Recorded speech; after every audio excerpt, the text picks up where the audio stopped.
ఎన్నో చట్టాలు విమెన్ కోసం తీసుకొచ్చిన చట్టాలు, అది 498 అవ్వచ్చు, లేకపోతే ఇంకేదైనా అవ్వచ్చు, డొమెస్టిక్ వైలెన్స్కి సంబంధించిన దాని చుట్టూ ఉన్న ఎన్నో చట్టాలు ఉన్నాయి.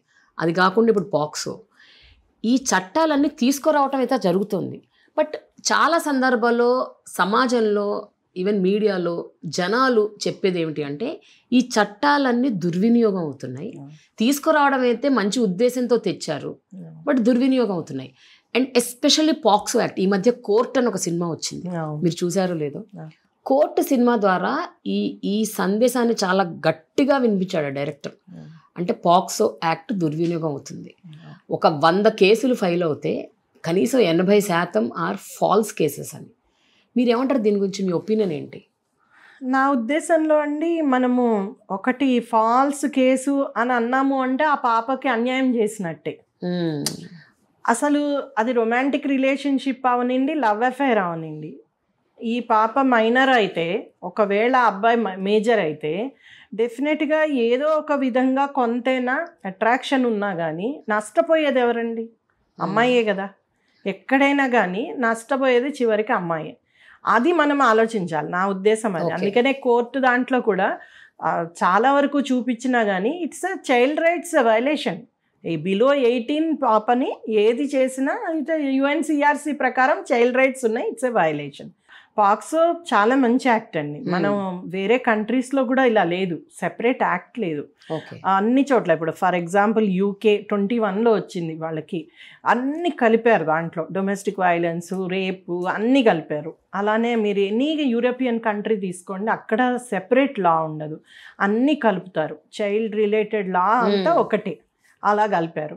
సో మనకి ఇంత కాంప్రహెన్సివ్గా విత్ పాక్సోలో, నేను డ్రాఫ్టింగ్ కమిటీలో కూడా ఉన్నా, ఎంత చక్కగా ఇచ్చారంటే ఒక కోర్ట్ ఎలా ఉండాలి, ఒక రోల్ ఆఫ్ జడ్జి అది యాక్ట్లో ఇచ్చారు. రోల్ ఆఫ్ జడ్జి ఎలా ఉండాలి, ఒక సపోర్ట్ పర్సన్ ఎవరు ఉండాలి, ఒక మెడికల్ ఆఫీసర్ ఏం చేయాలి, ప్రతీదీ కూడా ఇచ్చారు.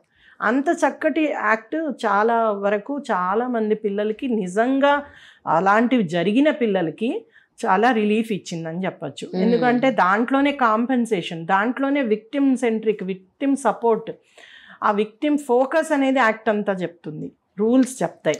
సో అది మనకి చాలా ఉపయోగం.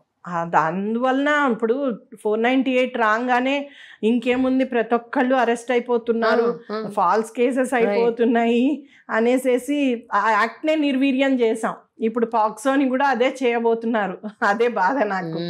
ఎందుకంటే పిల్లలండి, వీళ్ళు ఎంతైనా పిల్లలు. ఇప్పుడు బోత్ ఆర్ మైనర్స్ అనుకోండి, అది వేరే విషయం.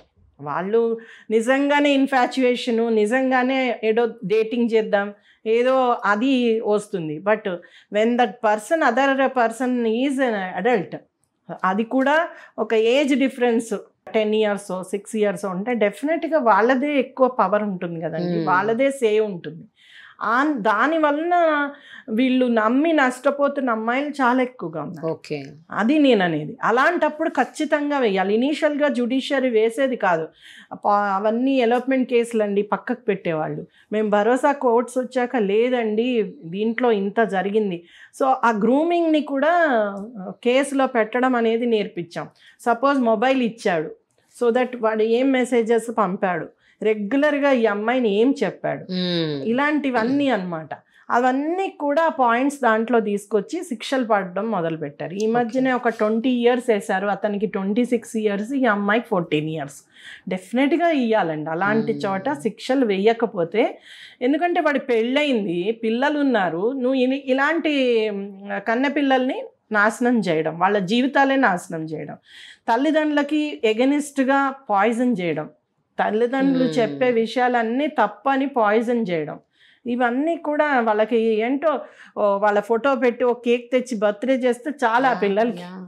అలా ఎన్నో కేసులు చూసాం. ఓన్లీ చిన్న చిన్నవి తిక్లి పిల్లలు కూడా ఇచ్చి రేప్ చేసిన వాళ్ళు ఉన్నారు. సో వాళ్ళని పోనీ నిజంగా వాళ్ళ బాధ్యత తీసుకుంటారా? తీసుకోరు కదా.